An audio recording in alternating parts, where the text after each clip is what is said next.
On this week's episode of Marketing O'Clock, Bitley has a new update that's grizzly for free users.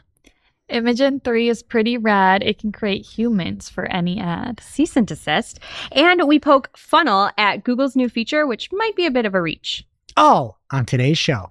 Welcome, you are listening to Marketing O'Clock. Just stay tuned. Digital marketing news, but let's get specific. Digital ads, SEO and analytics, social media and more. Pretty much everything that'll make your website perform. With new shows every Friday. We give you the news with sass and puns and definitely hot takes. Thank you for tuning in. You know what time it is. It's officially Marketing O'Clock. Settle in, sit back, keep it locked. Hey there, I'm Jess Budd. I'm Julia Matier. And I'm Greg Finn. And it's officially Marketing O'Clock. Here on February 21st, 2025. Wow. Did I sound like Shep? No. Yeah. No, it didn't.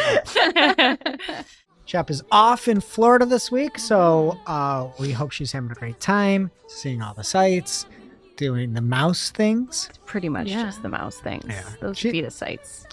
She's like, it's for my kids. It's for her. To be fair, though, you're like a Disney pro. I enjoyed my honeymoon in Disney as an adult. I mean, if Wow. you honeymoon at Disney, you're a Disney adult. I didn't know that about you. Yeah, it was really fun. I drank around the world at Epcot. Oh, yeah. I'm like dying to go back with my kids as a mom. I think it'll be even more magical. But like, I haven't been since. I'm not a Disney adult. I went to Disney as an adult. There's a difference. Yeah, the biggest thing is if you go with the kids, you got to take pictures because they will never remember they're there. Never once. Never. So just take as many pictures and videos so you can prove it to them as possible. Oh my god. Are you being serious? No, I'm 100%. Did you bring your kids there? Yeah, they had no idea. They didn't How they- old were were they? Like 5? Oh. 4? They should 4 or remember. 5? Yeah, they should. No, they Yeah. don't have any recollection. Well, maybe they'll remember someday. A little fairy dust on them. All right, first up in the main news this week, starting April 7th, Google's capping customer match list durations at 540 days. So this is basically due to privacy concerns and best practices, which forces advertisers to have more current customer data. Match lists with no expiration date or ones that are longer than 540 days will automatically be updated by Google. And this could have a significant impact on campaign performance as audience sizes get smaller. To meet the guidelines, they might become too small and then automatically stop serving. So just keep an eye out for this and make sure your lists are refreshed and they're large enough to continue serving. What are your thoughts on this, Julia? I don't really like that. I mean, I feel like it's good to have like new customer data, but like if the audience is too small, that sucks. And there's like nothing you can do about that. So Yeah, I'm like split because yeah. it makes it easy when you've got something in there. But honestly, customer match lists shouldn't be easy. You know, like Yeah. it's people's privacy, it's their data. And having that updated regularly will give you a better result with your spend because it's more accurate and up to date. So I kind of like it. Yeah. I mean, I like it from the privacy side. Yeah, yeah. Next, Imagen 3 can now generate humans for ads. So yeah, this like freaks me out. Generate humans or generate images of humans? Well, Jess, images of humans. Oh, wait. Just checking. Imagen 3, pregnant with twins.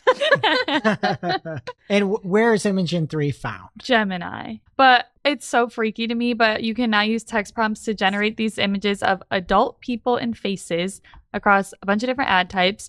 You won't be able to generate images of brand name products, prominent figures, children, or other sensitive content, but Greg tested this out.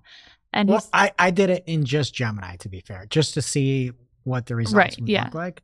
And just one quick correction. This is within Google Ads itself, okay. right? Because before we saw Darcy Burke trying to make a family sitting on the couch and it made those like an the apple. pumpkin. on Oh, the yeah, weird yeah. pumpkins Mhm. Yeah. and like a weird light. So this is going to be within Google Ads for a long time. They're like, no humans, no humans, no humans. Now they're like humans. Right. Adult humans Yeah. in safe situations. Greg tested it out and asked it to make a version of a middle-aged man chopping carrots, which was That was the example. yeah, they gave. yeah. It was the example they gave. So he tried it and it made this nice. I thought this was nice image of a man chopping carrots in a chef suit. But At Greg, home. yeah, I mean, come on. But Greg didn't like it, so he said make him look like a real human.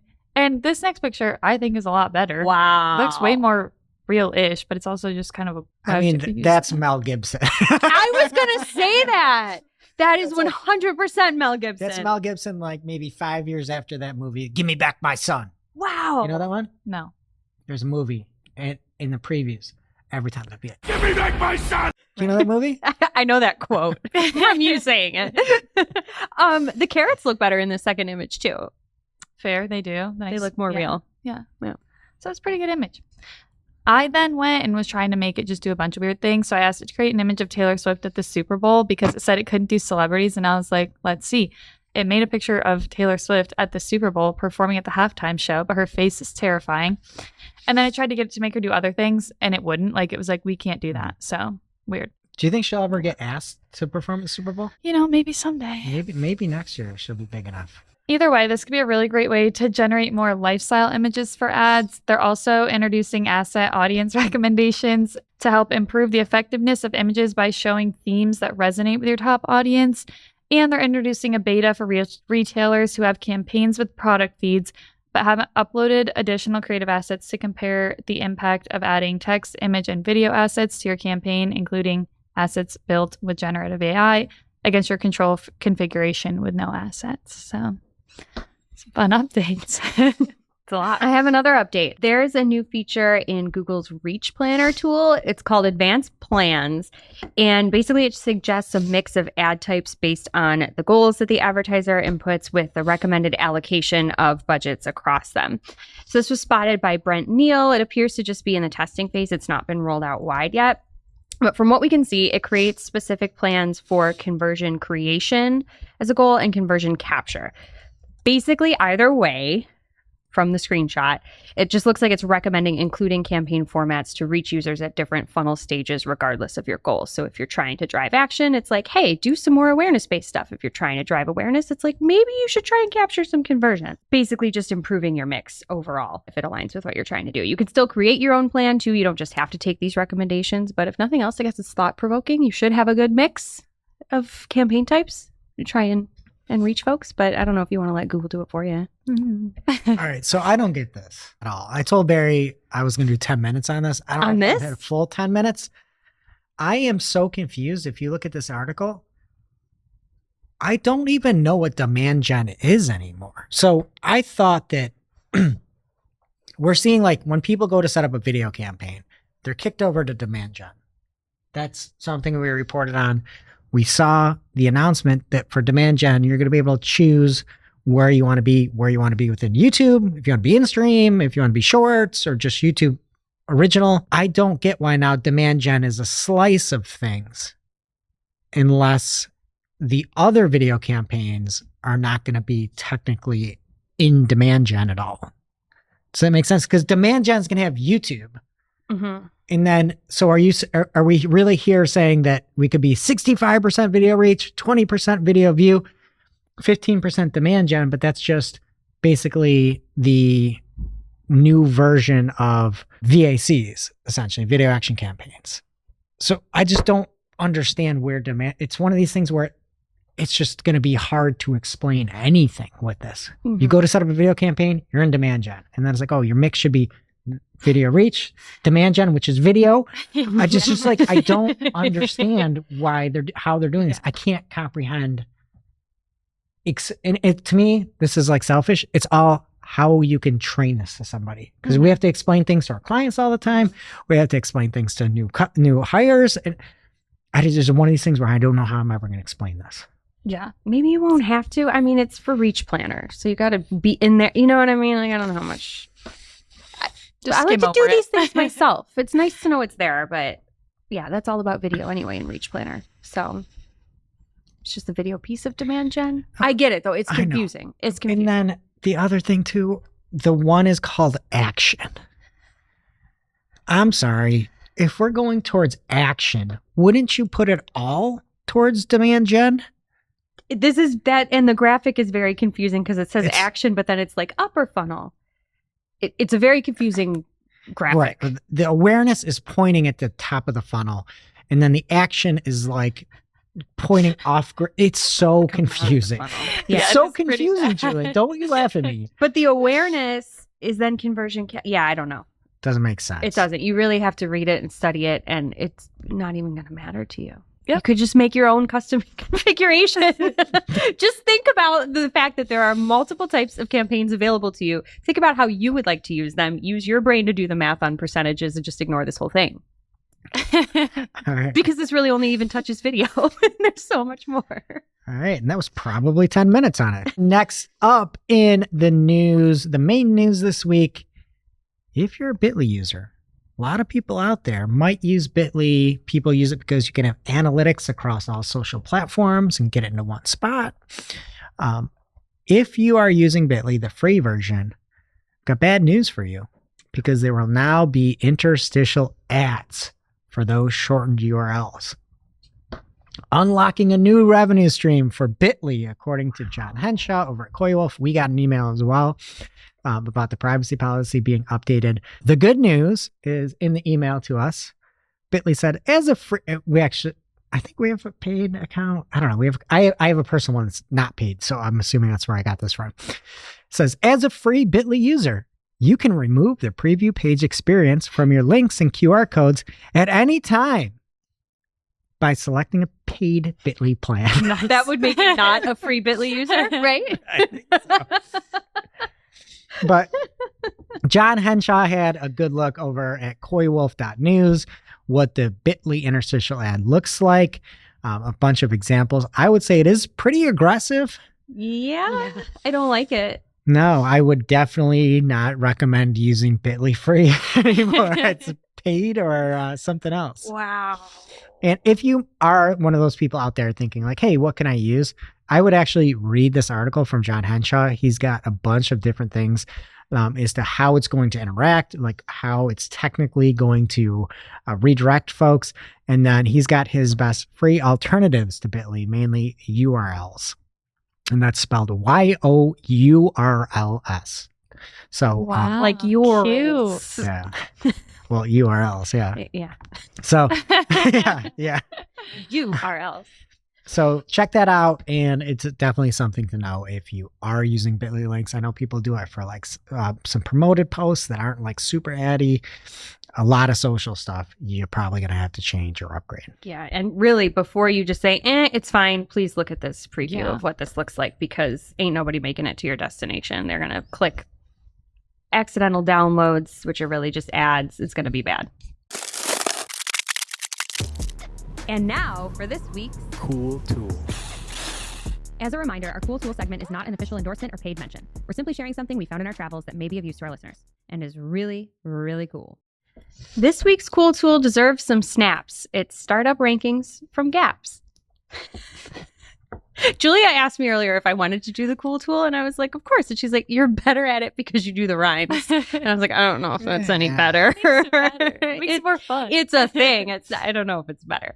Anyway, Startup Rankings is a free tool for digging into which sites are dominating the SERPs for industry-specific queries. The key thing here is that it only looks at relevant queries too, which makes the insights more reliable. So, for example, if you're looking at their rankings of best products type of pages, it has 10,000 handpicked terms, but does not include discontinued items, years, or people looking for freebies. So if a site is ranking for like free microwave giveaway, and that isn't really like the crux of what the page is about or the site is about, then they're not even including that. So pretty cool. Sites are given a score based on how many top positions they have in the SERPs, and then changes in the score are used to track not only what's prominent, but what is trending. So if something is on the rise for a certain topic, which is really cool.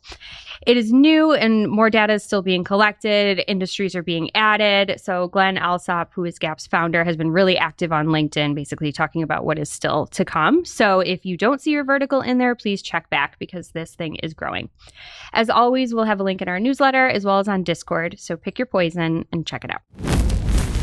Now it's time for this week's Take of the Week. This is a #fire digital marketing take with extra spice served up for you. We simply deliver the take for your consumption. We give no opinions. We don't influence. You make the call.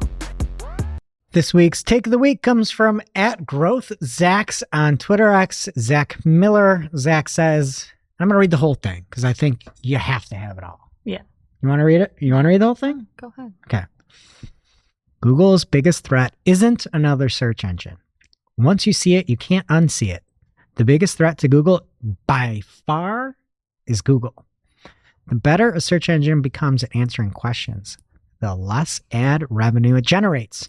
Faster answers mean fewer clicks. Fewer clicks mean less ad inventory. Less inventory means lower revenue.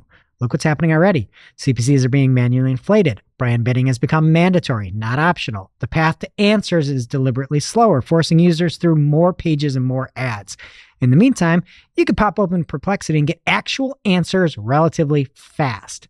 Not because Perplexity is, quote, destroying Google, unquote. Because if Google were to attempt to actually compete with these new tools, they'd cannibalize themselves.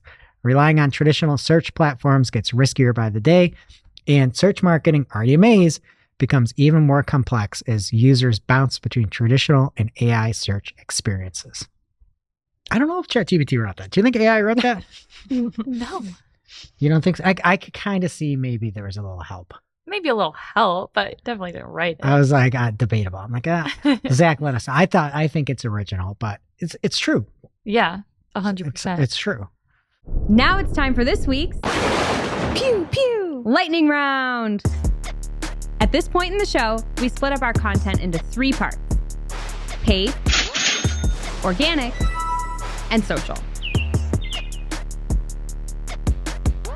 First up in the paid universe this week, we got this super sweet email from Microsoft. So, cutting it a little short, basically they said starting March 1st, to help maximize the potential of your campaigns, audience ads will now automatically serve on trusted premium Microsoft sites, such as MSN, Microsoft Edge, Outlook, Microsoft Casual Games, and Microsoft 365. This means any previous exclusions for Microsoft sites will no longer apply, ensuring that your brand can reach high-quality audiences across premium properties to drive greater ad engagement. I think this is so nice of them. No, it's not. Wait, Julia. this last part that you skipped is kind of important. While you will not be able to exclude Microsoft websites, you will still be able to apply website exclusions for partner sites. How could I forget that? I mean, yeah. It just reiterates the fact you cannot exclude Microsoft. Yeah. They still had some exclusions, though. That's very kind of them. Casual games? I know. Casual that one's games. like the worst.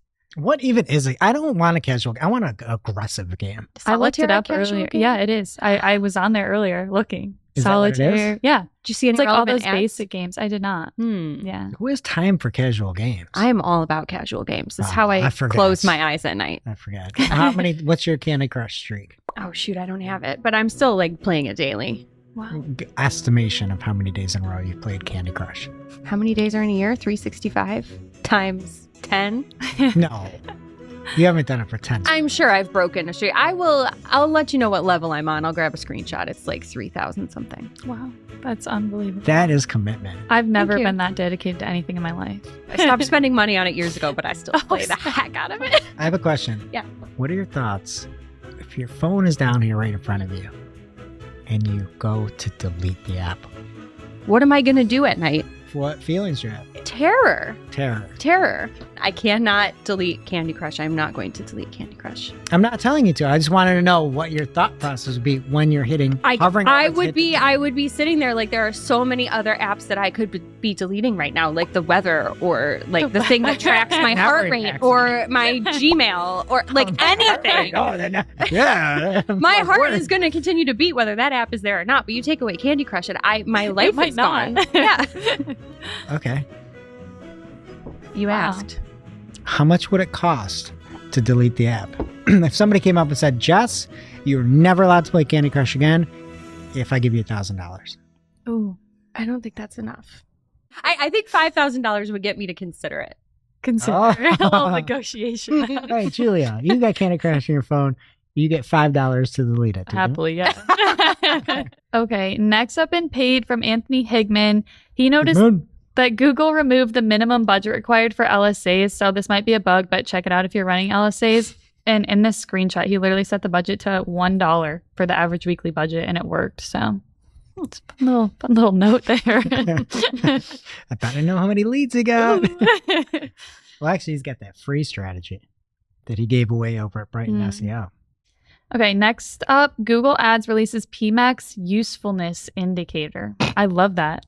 That's great. Is it always at 0? Just kidding. But this new indicator can evaluate whether added search themes are generating new incremental traffic or if they're overlapping with existing signals. It helps advertisers understand how search themes are contributing to campaign performance, allowing for better informed targeting decisions. And this update was allegedly supposed to come in January, but people are just now starting to see it in their accounts. So direct control and visibility into exact search queries is still really limited, but hopefully this is a step in the right direction to refining those PMAX insights. Julia, it's not. You know, Greg, I thought you might say that. I don't think you think it is. No, I don't really. It's kind of just like, okay. Because you look at it yeah. and it's like, oh, it's driving more traffic. All right. That means nothing to me. That literally, you just said words that don't mean anything to me. Okay. Right. How's the return on ad spend? Well, are we getting more return back? Is it lowering our CPA cost? Right. Like, those are the things that matter. And maybe we'll see later in ICYMI that a lot of times the way that Google dictates things isn't necessarily the best for your real performance. I know they say it's performance, but I'm talking about your actual business performance. Yeah. And sure, this might lead to more clicks. It doesn't mean anything. Right. They just say things to make people try and feel better about themselves. But, not doing anything. Next up for paid, Google has announced a public beta of Display and Video 360 API version 4. So some of the key V4 changes are mandatory optimization objective field for new insertion orders, removal of campaign and insertion order resource targeting management, and renaming of first and third party audience to first and third partner audience. Some additional features that have been added to V3 and V4, asset-based creative support, integral ad science quality sync integration, and expanded geographic region targeting options. Google also wanted... Leave that in! Oh, no. Google also warned that V4 may undergo breaking changes during the beta period, so watch out for that, and advertisers will need to update their client libraries to access new features and follow the migration guide when moving to V4. All right. Anything else on the topic? You want to keep going? No, I'm good. I can't talk anymore. All right. Let's jump into the organic news this week. And I believe we talked about it last week. We were kind of quick. We didn't have a ton of time. There was a snowstorm last week, but we did it in person. And there was a big drop off in many people's review counts in Google specifically. And Google has confirmed that most of those bugs are now fixed, but some still are a bit buggy. They said most affected profiles now display accurate ratings and reviews. However, we made significant progress. Some may experience a temporary lower count. So if you did see some of the reviews drop, just know it is a known issue. It is a bug, not a feature. You should be getting those back. Google has also, for the merchant side of things, a new pricing structure data attribute that you can put in. And this is for anybody that gets a member tier product price. So it's valid for member tier is the name of the property. And if you're like a Sam's Club or something like that, or anything else, are you guys in any clubs? I'm a Sam's Club person. So you're Sam's Club. Do you have anything else? Like you're a member of? Anything you pay for? I really don't. Really? Truly, yeah. I feel like you're in some TikTok club. Absolutely not. You're in some Drake club? Greg, don't say that. Oh, you're not? Did you say drapes? Drake. She said she wanted to buy a Drake calendar. This was so long ago, before all the drama. Oh. Don't associate me with it. Okay. Wow. Sorry, she likes her songs. Doesn't like her songs in A minor. I subscribe to hair vitamins. Is that a club? Hair vitamin. Nutrafol. Nutrafol. Nutrafol, it's called. Yeah, they had a postpartum pack that I subscribed to. Yeah. So you're a member of Nutrafol. I am. Okay, so if you're Nutrafol, Jess will be able to get a different property for valid for member tier if you want to put that into your feed. That makes sense. Yeah. It's cheaper if you subscribe. Thoughts on the halftime show, Julia? I liked it. Oh my gosh, you're just like my parents. What? It's a joke. Oh, yeah. I was going to say everyone hated it. I thought it was better than I thought it was gonna be. Yeah. I thought it was the one Taylor Swift was in. Yeah, that one. No. Wait, you're a footballer now. I am a footballer. What did you think of the most important game of the year? How did the Eagles pull out the victory? That's a trick question. No, it's not. My nails are Eagles colored. Wow. I missed the halftime show because I was putting my children to bed. And then I went back and the Eagles had a crazy strong lead and they just kept it going. Good analysis. They did indeed. They did. So you They thought the soared. halftime show was great. Yeah, I thought it was good. I enjoyed.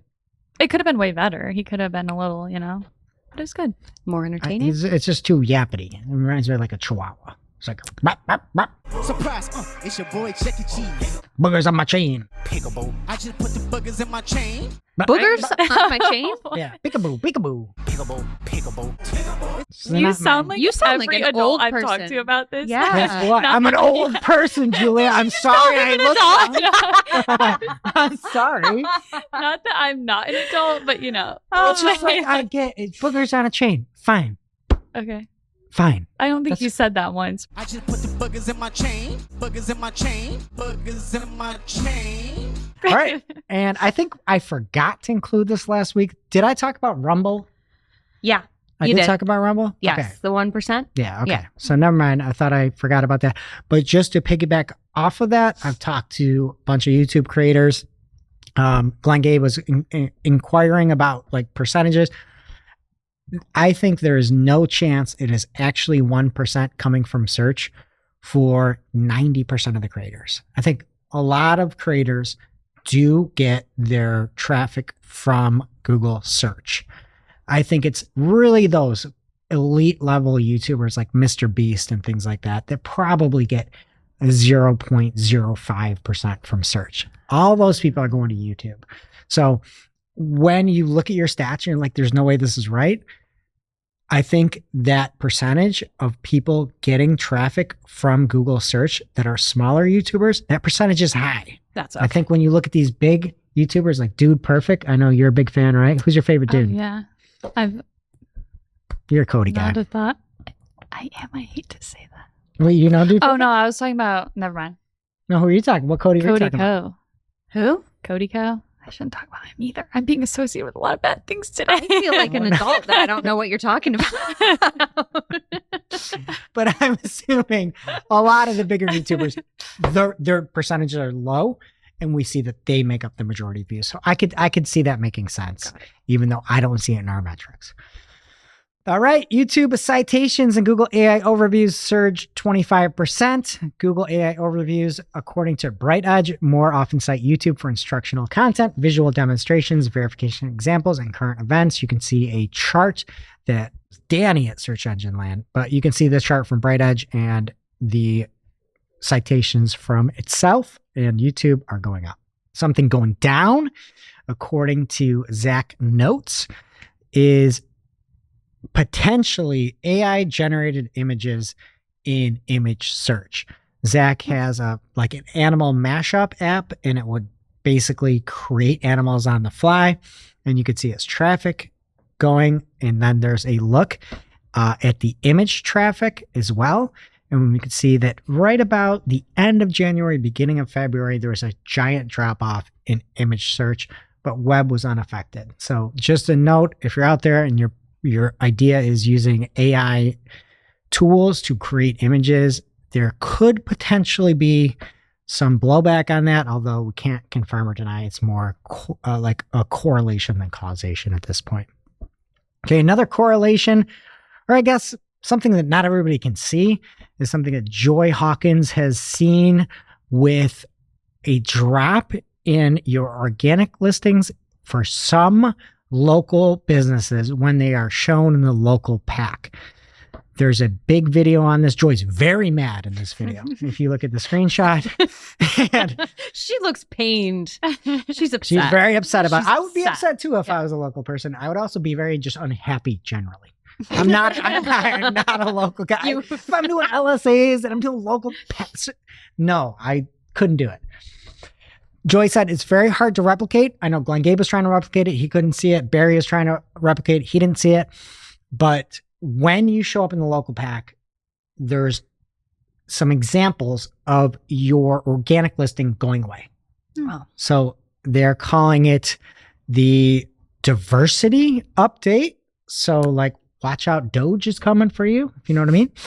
But a lot of people are saying that they're not actually able to replicate this. And Joy's like, yes, you probably won't be able to, but has examples. So if you want to see more about that, go watch the YouTube video. I think it's fairly dumb.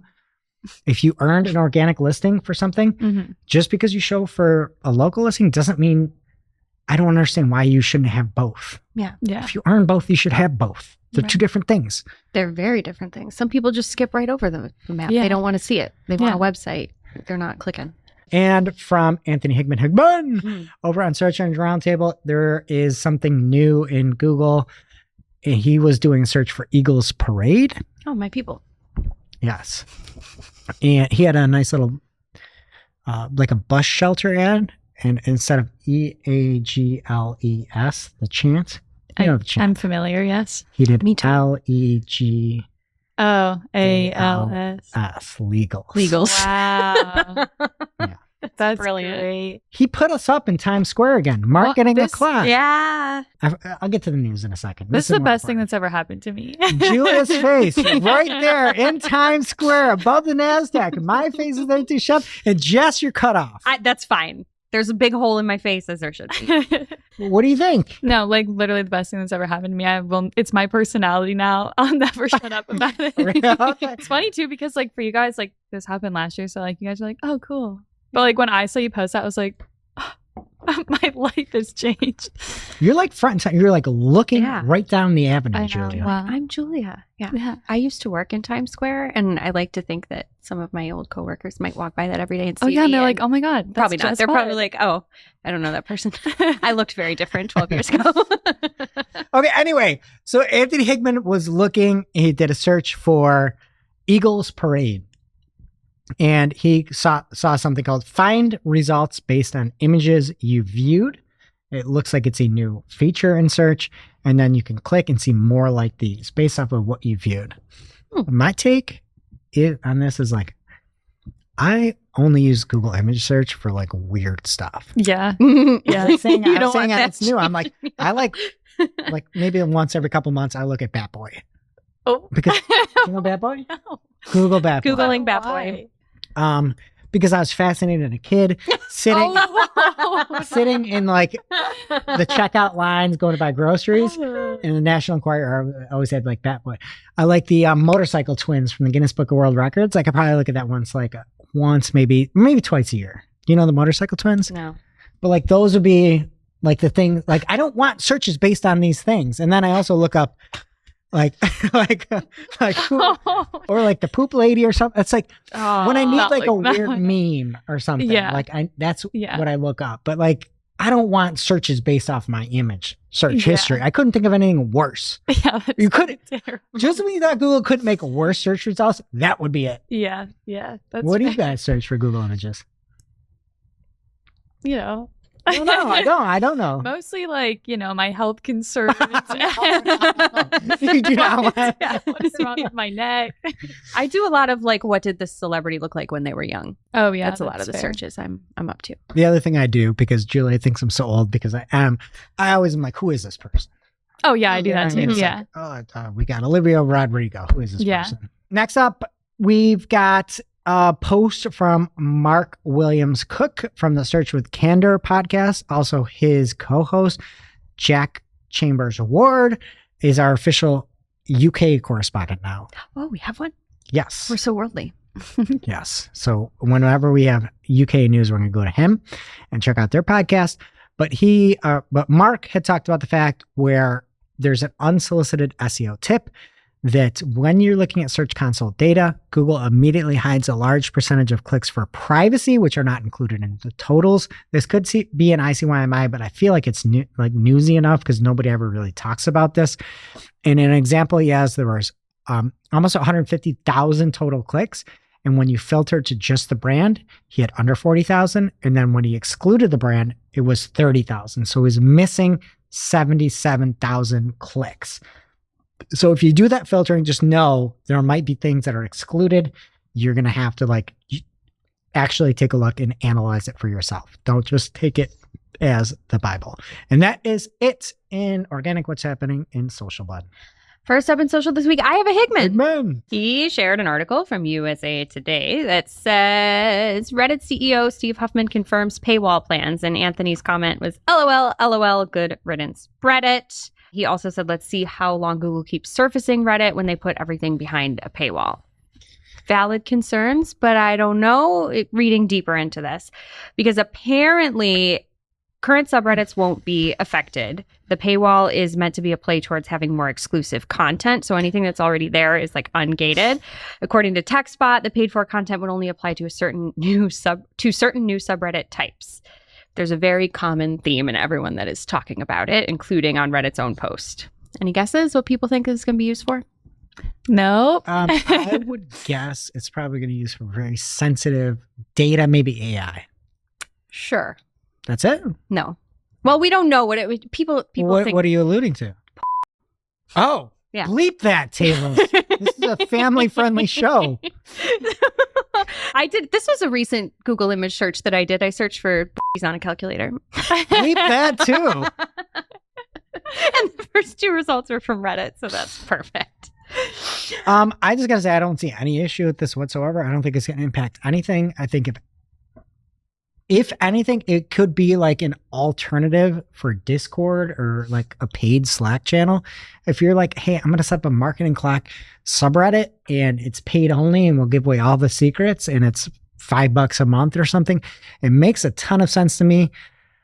And I don't think it's going to impact any like search stuff at all. It makes so much sense to me. I think, to Anthony's credit, I think he probably didn't realize that it's not all of the content going behind a paywall, or that it would just be random, like 5 free subreddits or something like that. Maybe he thought it was going to be like newspaper style when he said that, right? That more things would be gated. But yeah, it's like new exclusive content. So if you want to go the wholesome route, it's people building communities. I could also see them. One of the things that I would imagine a lot of advertisers are sensitive to is just the content that's on Reddit. I could imagine if there is something that is for mature audiences only, that it could have to be paid. I mean, that would make sense as well to me, where you can't go in and find information unless you are literally taking your credit card out for it.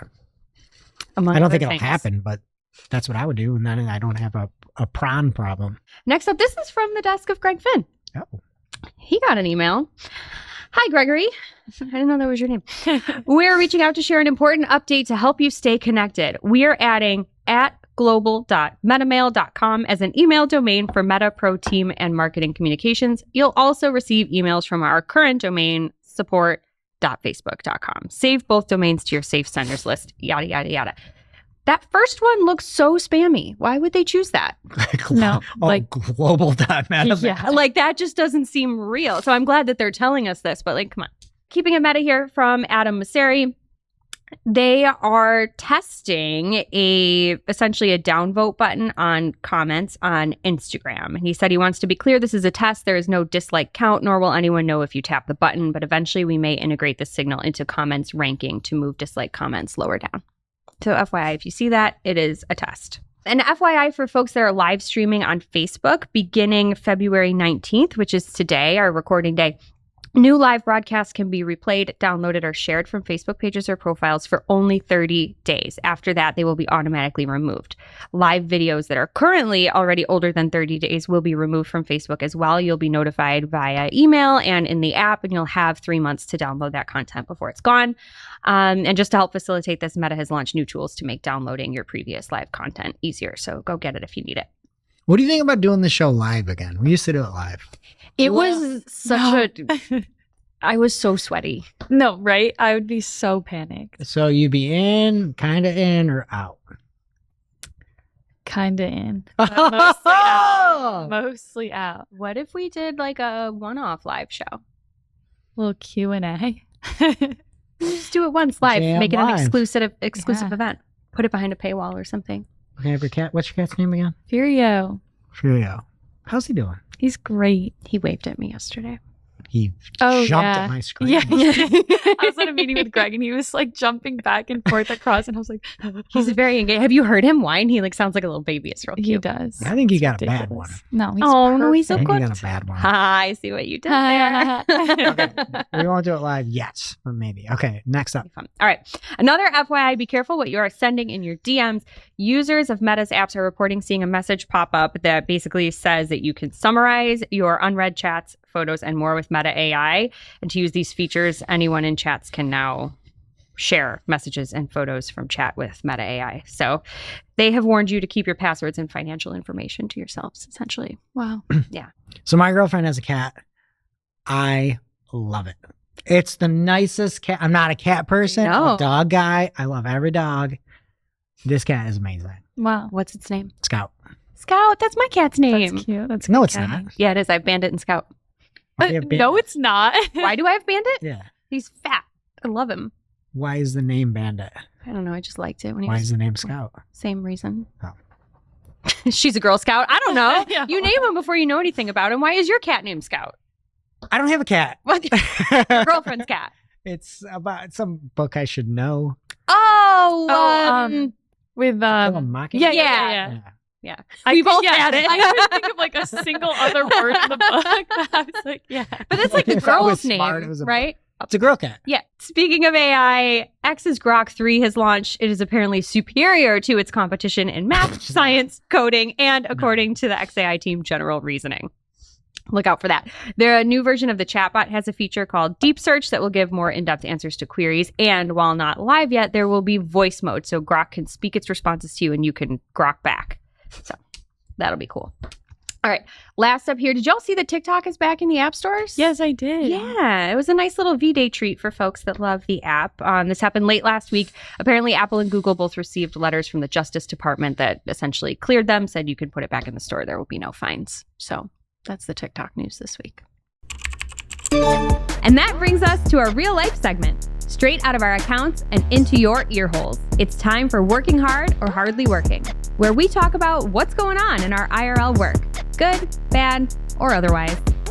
All right, working hard for me this week. Clients opening up the lines of communication between vendors. We have a client that we run ads for, and they are having a new website built, not by us, not by our agency. So they introduced us to them so that we could collaborate, have some open conversations, and then we could, reach out if we needed anything, make sure that landing pages are remaining, check in with things like that. I just love that because we can't always do all of the things, and it's nice when we don't have to play telephone between a client and we could just work directly with our clients' other vendors. Love it. My hardly working, and I feel like I've said this so many times, but Google business profiles, when you own the profile and Google will just automatically make an update to like your business hours or like your phone number. Like I own that. How are you just going to go in there and change my information? And that just changes. Whereas you go to update it, you got to wait to be approved. Yeah. Real So nice. annoying. I can't stand it. All right, something for me. I don't have anything. Sorry. Take two. Working hard for me is in 20. We've always just seen content works really well at generating leads and just staying top of mind. I've been putting out LinkedIn. Go follow me at Greg Finn on LinkedIn or whatever it is. I put out a video a week, and I feel like our whole team has really like embraced that strategy, which is awesome, right? This is content for us. We've got multiple people here. We're putting out some great blog posts, guides, resources, tutorials on the Marketing Clock channel. And we just see that it keeps us as like, we know what we're talking about, so it really helps us, but it keeps us top of mind with like, again, kind of like hoping to lead the industry. All this stuff takes way more time than you think it does. Oh, yeah. And we do this to help you have a good time, but it also can let other people see that we're real humans and drive that. And it's just been awesome seeing the entirety of our department like jumping in, helping out on content. So I'd say that's working hard. Now it's time for this week's ICYMI. ICYMI, people. This is something you just might not have seen. Maybe something that you overlooked, but you shouldn't have. ICYMI people, Adrian Decker on LinkedIn posted that Chris Brewer noticed that Google created a site link with a landing page of a competitor. This is unbelievable that could happen. AI, Julia. So rude. But just make sure you're double checking those and that you have automatically created assets up. Also, I messed up and we have 2 ICYMIs. So the second one is from Darcy Burke on X, and he posted that he's testing 2 identical ads, one with headlines pinned and one without. The ads are set to have no rotation, and he's using smart bidding on Google, so Google will select the best performing ads anyway. That's good. You'd want performance, though. You would, yeah. Is that what you want as advertisers' performance? Yes. You define performance for me. When an ad does well. Define well for me. When it gets good conversions at a low Okay. cost. All right, good. I want performance too. However, his non-pinned ads are producing a 25% better CPA. That's great performance. That's great performance, but they're served 85% less. But even with that performance? Even with that performance. So, yeah, typical Google, but That's when we say like the incrementality in Performance Max. Oh, yeah, we're getting more incremental performance. yeah. No, Doesn't mean anything. doesn't mean anything. Yeah. Listen to Darcy. I'd rather pin and remove the other one Mhm. because I have a 25% better CPA. Right. Insane. Now it's time for our must-read marketing article of the week. An article so advanced, so in-depth, so detailed that we simply cannot cover it in its entirety on today's show. This week's must-read marketing article of the week comes from, I believe, Virginia Nussey of customers.ai. And it's an ebook. You have to download it. You have to give some information. So I'm just going to put that disclaimer out there.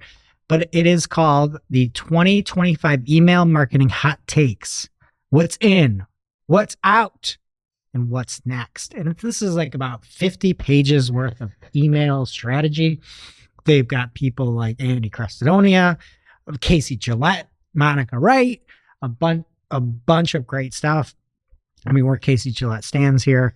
And she talks about authenticity. I think that is honestly the only way to move forward in this world of AI is no AI can replicate like a show like this or a good email. And if you're looking for more tips, well, that's Casey's takeaway, but I know she's going to reach out and confirm that.